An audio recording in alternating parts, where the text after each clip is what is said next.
Women's Support Network at Officers Ladies Club, Cagayan Chapter, katuwang sa pamamahagi ng relief operation sa mga nasalanta ng Bagyong Uwan sa Tuguegarao City, Cagayan.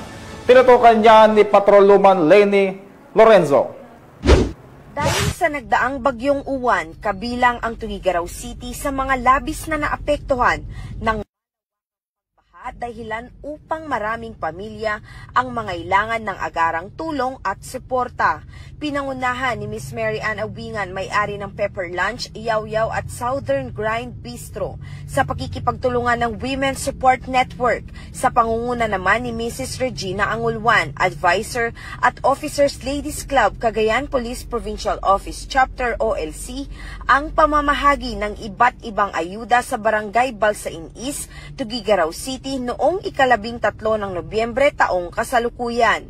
Nakiisa rin sa aktibidad sina Police Captain Sheila Joy Fronda, Chief PIO, Police Captain Mary Jane Carodan, Chief FJ Gad, at ang mga barangay opisyal ng Balsain East.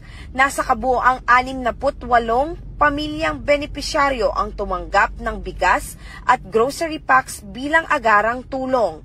Bukod dito, nabahagi rin si Miss Mary Ann Awingan ng cash assistance sa mahigit 50 batang residente bilang bahagi ng kanyang personal na inisyatiba upang maghatid ng ginhawa at saya sa mga kabataan. Patuloy ang pagpapatupad ng mga makataong inisyatiba ng WSN at ang OLC Cagayan Chapter upang matulungan ang mga pamilyang higit na nangangailangan.